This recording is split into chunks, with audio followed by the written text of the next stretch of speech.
Leitura Guiada, um programa da Primeira Igreja Batista em Botafogo. Este é seu encontro diário com as Escrituras Sagradas. Acompanhe agora o nosso estudo de hoje. Amados irmãos, graça e paz do Senhor Jesus, vamos a mais um programa Leitura Guiada da Bíblia, onde nós lemos a Bíblia de Gênesis a Apocalipse. Estamos agora no capítulo 2 do livro de Ruth. Nós estamos agora em um novo cenário, não estamos mais na planície de Moabe, na história de Ruth, né? Nós estamos em Belém de Judá, ou Belém Efrata.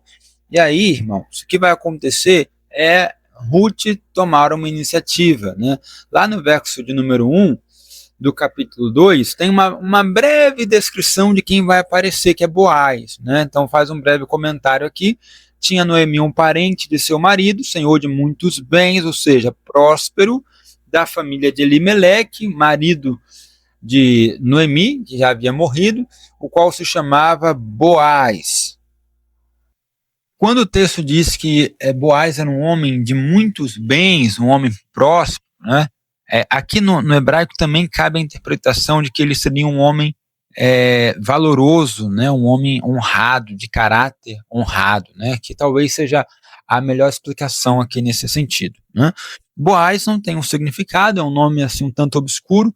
A gente até hoje não sabe qual seria o sentido correto do nome de Boaz, mas temos agora um personagem, né, diferente e ligado à família de Noemi. Então, isso já acende para a gente uma ideia, já ilumina para quem está acostumado com os costumes hebraicos, né, da possível lei do levirato. Então, há aqui uma ponta de esperança na história, né?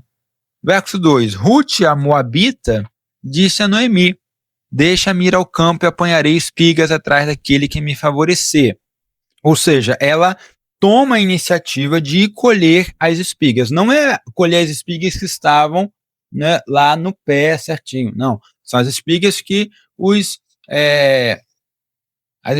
ceifeiros deixavam cair no chão, às vezes de modo inadvertido, ou então por compaixão, porque a lei de Moisés já trazia a ideia de que deveria se ter compaixão com o estrangeiro, o órfão e a viúva, né, permitindo que essas pessoas colhessem dos grãos e das espigas que caíssem nos cantos do campo ou que ficassem ali pelo campo sobrando, né?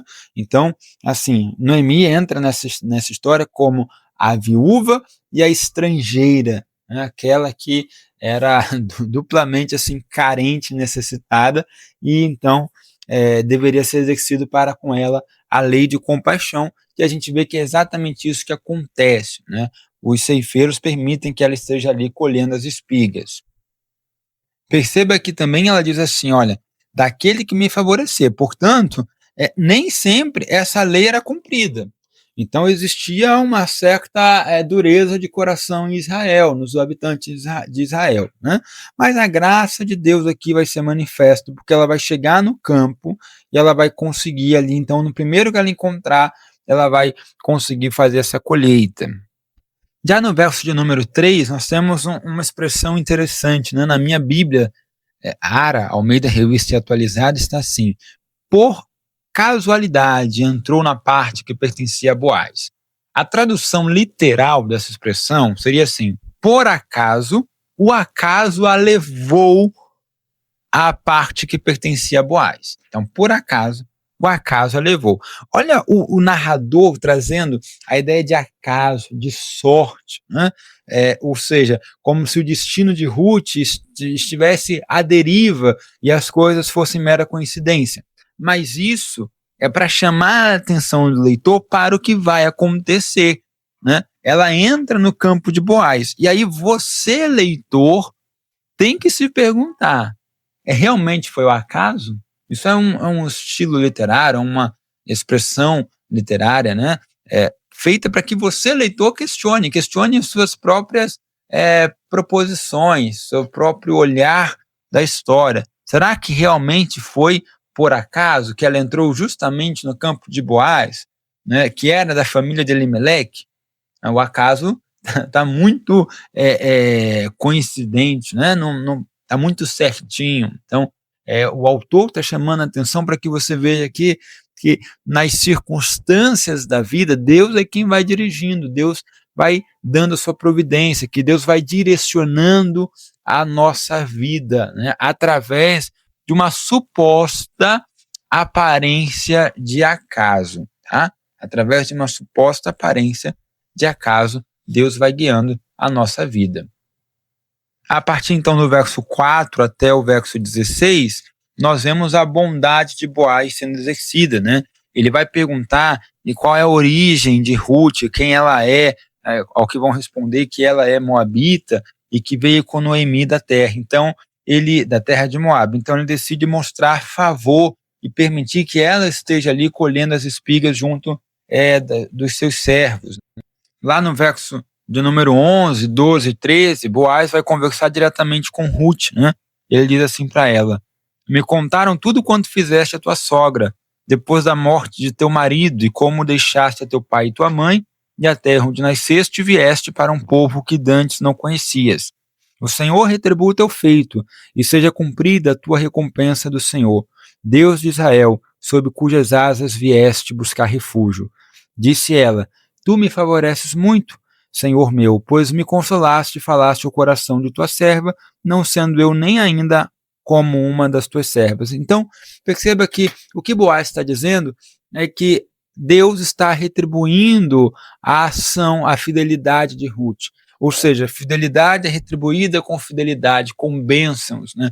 Deus retribui a fidelidade, é isso que Deus espera. Se Ruth aqui está sendo retribuída, qual é o destino de Orfa? Aquela que foi embora, aquela que largou sua sogra. A gente não tem esse destino mencionado. A gente só sabe que Ruth está sendo bem-aventurada, Ruth está sendo abençoada porque escolheu a comunhão, escolheu a fidelidade, escolheu um compromisso com Deus e com a sua sogra. Isso é um passo importante quando você olha para o livro de Juízes, onde o povo escolhia a infidelidade e era agora castigado. Mas no livro de Ruth, ela é abençoada porque ela escolhe a fidelidade. Então, as bênçãos decorrentes da fidelidade. A graça de Deus vindo sobre aqueles que escolhem ser fiéis a Ele e ao seu povo. Então, Deus está retribuindo a fidelidade de Ruth. Lá no verso de número 18, nós temos a finalização, a conclusão do dia de trabalho de Ruth, né?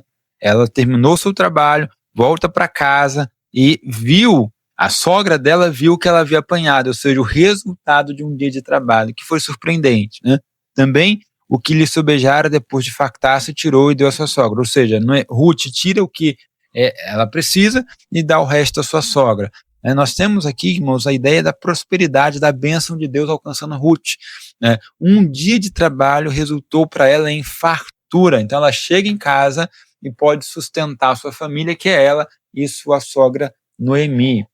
E lá no verso de número 20, percebendo como foi bem sucedido o dia de Ruth, Noemi então vai exclamar uma bênção. Bendito seja ele do Senhor, que ainda não tem deixado a sua bondade, nem para com os vivos, nem para com os mortos. Agora perceba o seguinte, Noemi mudou, Noemi está alegre com Deus, Noemi percebe a bondade de Deus na vida dela. Então, olha como é que é a vida de Noemi. Noemi simboliza a pessoa que olha para Deus mediante a lente material. Então, se a vida vai mal, Deus é culpado, mas se a vida vai bem, Deus é o abençoador dessa vida, né? Então, ela se relaciona com Deus. Os seus sentimentos para com Deus são mediados pela vida material e não por uma certa espiritualidade, por um relacionamento real com Deus, né? O que media o relacionamento o relacionamento de Noemi com Deus é um relacionamento mediado pela circunstância material, um relacionamento pobre, porque você vai olhar para Deus e você vai caracterizar Deus mediante as suas circunstâncias, um Deus bom ou um Deus mau. Se eu passo um período de fartura, Deus é bom. Se eu passo um período de tragédias, Deus é mau, né? E não pode ser assim. O relacionamento do ser humano com Deus tem que ser: Deus é bom. baseado no caráter de Deus, na fé que nós temos em Deus, nos atributos de Deus, nós entendemos que Deus é bom, independente do que sobrevém ao homem. Se vem morte, se vem luto, se vem fome, se vem tragédia, se vem tempestades e tribulações, Deus continua sendo bom. E se vem bondade, fartura, provisão, prosperidade, Deus também é bom. Ou seja, o caráter de Deus não muda mediante as nossas circunstâncias materiais. Não é isso que Noemi entende. Noemi entende que o caráter de Deus muda mediante as suas circunstâncias materiais, ou seja, uma fé superficial. A fé superficial de Noemi, no entanto, é suficiente para que Ruth reconheça Deus e tenha uma fé profunda e alicerçada em Deus. Então, de uma fé superficial, sai uma fé profunda, sai uma fé genuína, né? O texto vai nos mostrando isso, a fé superficial de Noemi e a fé profunda e arraigada de Ruth, que não era israelita, que não era da família da aliança, mas que ingressou nessa família por conta da fé genuína que ela teve. Noemi também percebe lá no final do verso 20 que há uma possibilidade interessante, né? Que esse homem é o nosso parente chegado e um dentre os nossos resgatadores, ou seja, um novo dia, uma nova esperança, uma nova possibilidade de recomeço se aparece aqui, se apresenta para Ruth e Noemi. Então, o primeiro problema está resolvido, da fome. Elas agora vivem a fartura. Agora vamos para a resolução do segundo problema, a falta de um marido, né, a falta de alguém que possa ali guiar a família. Né. Noemi vai ser a organizadora, então, desse momento a partir do capítulo de número 3. Né. Noemi aconselha a Ruth, dizendo o seguinte no verso 1, minha filha, não hei eu de buscar-te um lar para que seja feliz, ou seja, eu não vou me comprometer com a tua felicidade? Claro que vou. Veja, Noemi comprometida com a felicidade de Ruth. Isso, gente, isso é um detalhe importante, tá? Para as nossas relações familiares. Perceba o seguinte, você que está me ouvindo agora, você precisa ter pessoas no seu círculo de amizade, no seu círculo familiar, comprometidas com a tua felicidade. E aí faça essa reflexão e se pergunte, quantas pessoas do teu círculo de amizade estão comprometidas com a tua felicidade, com o fato de que você seja feliz, com bênçãos vindo sobre você. Nós vemos aqui Noemi comprometida com a felicidade de Ruth, porque Ruth foi compromissada com Noemi, então Noemi agora retribui, sendo comprometida, né, com a ideia de que Ruth precisa ser feliz. Né? Quantas pessoas, então, do teu círculo de amizade estão comprometidas com você e com a tua felicidade, com que você seja feliz? Né? Noemi, então, traz esse compromisso, ou seja, ela retribui o compromisso de Ruth, né? Ela poderia não estar comprometida, ela poderia não ser, não retribuir Ruth com o mesmo compromisso, mas ela retribui. Então, nós temos também Noemi, apesar de uma espiritualidade enfraquecida, mas de caráter valoroso, tá? De caráter assim, honesto. Ela vai se comprometer, então, com Ruth, né? E vai tramar aqui uma situação para que ela possa se relacionar com Boaz. Do verso 1 até o verso 5, nós temos a estratégia criada por Noemi. Então, Ruth iria até a companhia das servas de Boaz e esperaria a noite, iria tomar o seu banho, se banhar, né, se vestir, e de forma a ficar assim desejosa, ou melhor, né, desejosa não, a ser desejante para quem a vê, né, e iria descobrir o local em que Boaz está dormindo e se deitar aos seus pés. Bem, aqui nessa estratégia traçada por Noemi, algumas pessoas podem interpretar como o verso 4 como uma expressão assim, tanto de sexualizado, ou com uma conotação sexual. Veja, quando ele repousar, notarás o local em que se deita, então se chegarás e descobrirás os pés e te deitarás. Descobrir geralmente é um verbo usado para atividade sexual quando ele está aliado, né, à expressão descobrir a nudez, né? Descobrir a nudez, né? Geralmente é uma expressão de conotação sexual. Aqui o texto, a expressão é descobrir os pés, provavelmente para tirar a atenção dessa ideia de relação sexual, tá? Mas há sempre a possibilidade de ter sido isso que aconteceu. É uma possibilidade, não penso que seja isso, porque na história de Ruth e Noemi é uma história de fidelidade, de caráter valoroso. Então, o texto, né, o enredo inteiro não nos leva a entender que seja uma atividade meramente sexual que Ruth se propôs aqui. Tá? Mas é mesmo uma ideia de descobrir as pernas de Boaz e deitar ali próximo a ele e esperar o que ele deveria fazer. Né? Aliás, essa própria ideia de esperar o que ele irá fazer traz a ideia de que não foi um ato sexual que foi realizado, tá bom?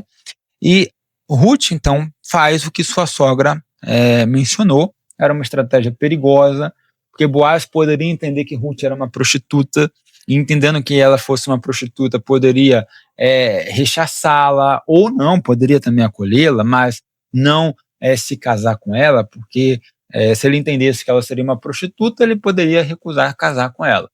Mas, assim, a gente vê uma espécie de fé em Noemi, em propor essa ação. Noemi passa aqui a ser uma mulher de fé, né? Uma mulher que crê em Deus, porque ela traça uma estratégia que dependeria, de novo, ou do acaso, né, como está na história, ou de Deus, tá?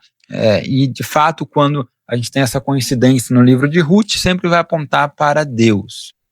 O verso 6, nós temos a menção que Ruth fez tudo aquilo que sua sogra havia ordenado, né? Então, ela, de fato, faz conforme sua sogra lhe falou.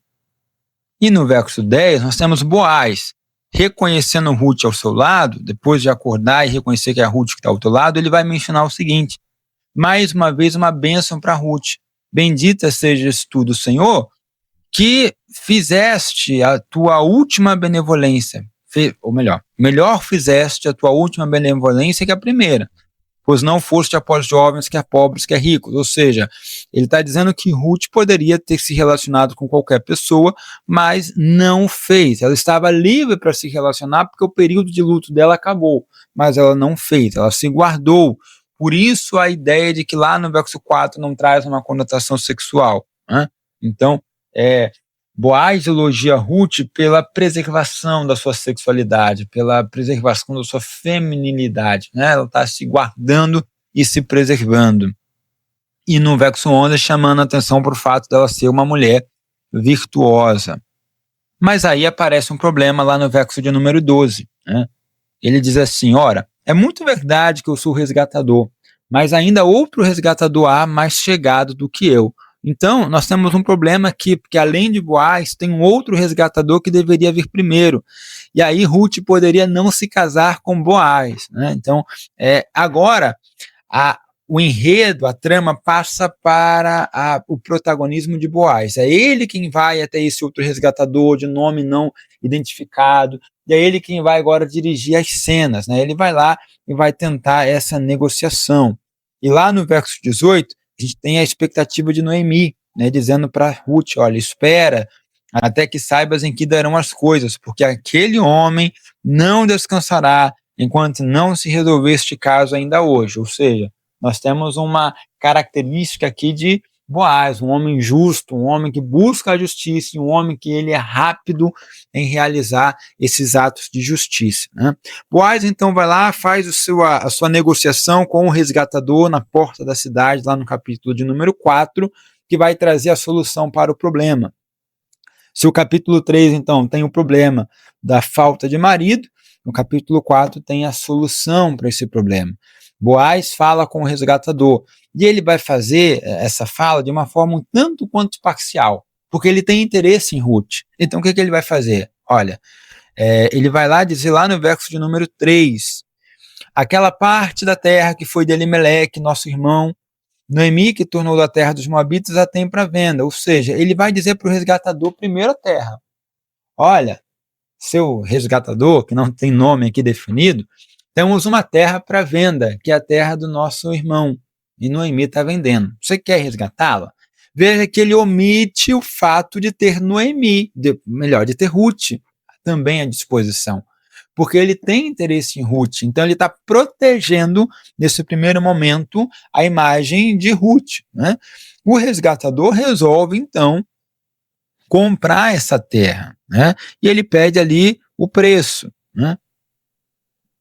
Mas lá no verso de número 5, aí sim Boaz, então, ele traz o fato de Noemi e de Ruth, né?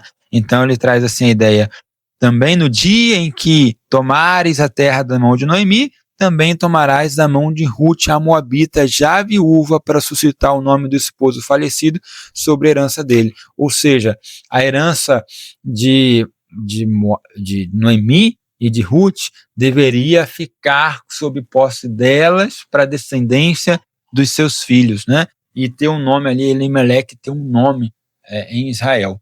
Então esse resgatador, ele, né, volta atrás, ele não quer se relacionar com Ruth, ele não quer cumprir a lei do levirato, a lei da honra para a descendência, ele se recusa a cumprir essa lei, e ele segue um ritual no verso 7 e 8, que é de descalçar os seus pés, né? Que está lá expresso em Deuteronômio capítulo 25, do verso 7 até o verso de número 9. Ou seja, agora o caminho está livre para o relacionamento de Boaz e de Ruth. E é isso que ele faz, né? Boaz, então, se casa com Ruth, a gente vê a graça de Deus e a bênção de Deus no destino de Ruth. Lá no verso de número 12, nós temos o seguinte: os anciãos da cidade falando para Boaz: seja a tua casa como a de Pérez, que Tamar teve de Judá, pela prole que o Senhor te der desta jovem.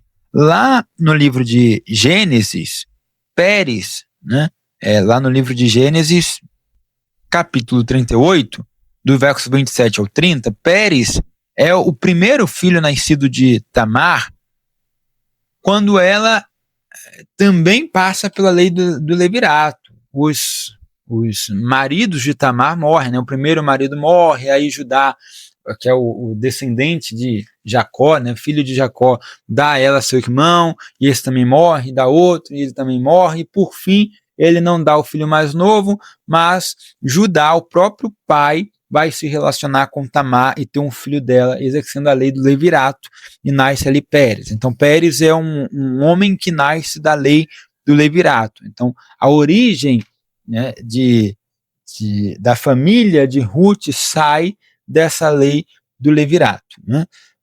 Então, os anciãos de Israel abençoam a Boaz, retomando essa ideia, que a família dele seja como a família de Pérez, que veio da tribo de Judá, portanto, uma família abençoada, né?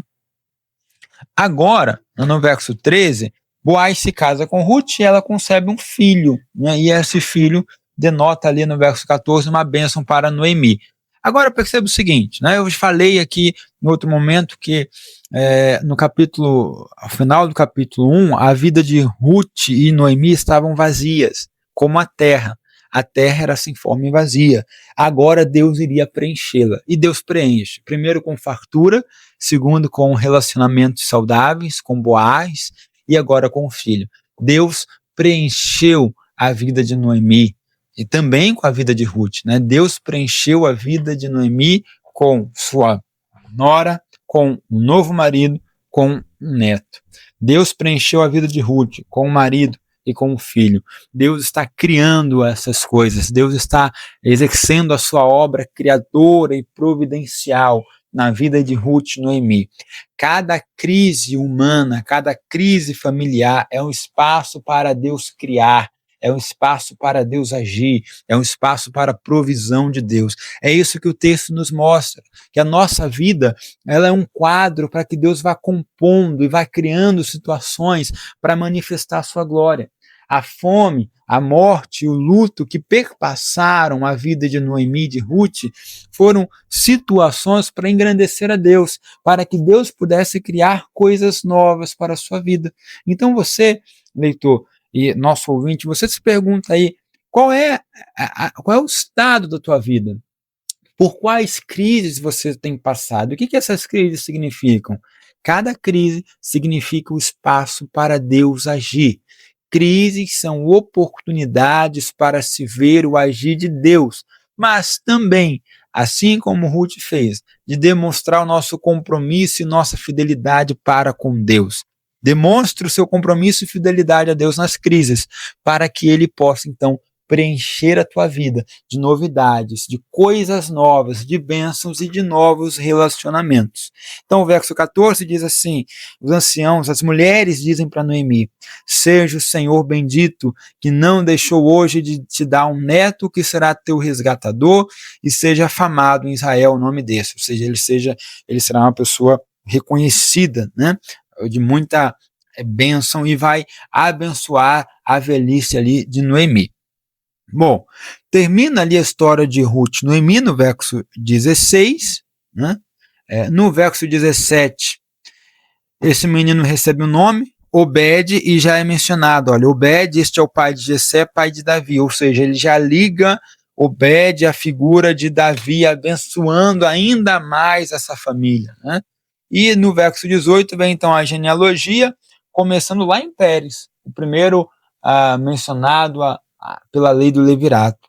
Então estas são as gerações de Pérez. Pérez gerou a Esrom, Esrom a Rão, Rão a Aminadab, Aminadab a Naasson, Naasson Salmão, Salmão Boaz, Boaz Obed. Obed gerou a Jessé, Jessé gerou a Davi, a linhagem real, então aqui está montada. Traz também a ideia, gente, de que Davi vem dessa linhagem de familiares, de pessoas valorosas, mostra o valor de Davi. Por que é importante mostrar o valor de Davi? Porque, por outro lado, se Davi veio de uma terra chamada Belém, uma das menores, uma terra sem importância, Saul, o benjaminita, vinha de Gibeá, vinha de uma tribo importante, uma tribo valorosa, uma tribo de guerreiros. Saul tinha fama pela sua origem. Davi não tinha fama pela sua origem. Mas o que o autor do livro de Ruth quer demonstrar é que Davi vem de uma família de pessoas valorosas, pessoas fiéis, pessoas leais, pessoas comprometidas, pessoas que exercem a graça de Deus e que são instrumentos da graça de Deus. E assim como Boaz foi instrumentos da graça de Deus para Ruth, Davi seria esse instrumento da graça de Deus para o povo de Israel. No fim, o que o livro de Ruth quer nos contar é a providência de Deus sobre as nossas vidas. A providência de Deus diante de cada situação vivida, de cada bênção, de cada tragédia, de cada situação. Luto, morte, fome, dor, mudanças obrigadas, né? A gente pensa aqui no caso de refugiados que saíram de seus países por conta da guerra, ou por conta da fome, ou por conta de calamidades, né? De mudanças climáticas. Essas pessoas que tiveram sua vida mudadas à força, elas ainda assim, são frutos do agir de Deus, são alvos do agir de Deus. Deus guia a vida de cada pessoa, Deus guia a vida de cada cidadão, Deus guia a vida de cada pessoa que é fiel e leal a Ele. Deus espera que no meio dessas mudanças forçadas, nós sejamos fiéis a Ele, nós sejamos leais, nós demonstremos o compromisso do povo da aliança, como Ruth demonstrou, para que então a nossa vida seja repleta das bênçãos de Deus, seja cheia das bênçãos de Deus, e Deus crie novas coisas na nossa vida.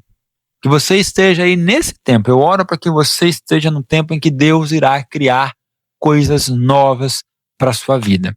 Cada crise, cada dificuldade é a janela perfeita para Deus trazer sobre si a luz de um novo dia e a oportunidade de criar coisas novas para você. Um grande abraço, assim a gente termina o livro de Ruth, um grande abraço e até breve no livro de Samuel.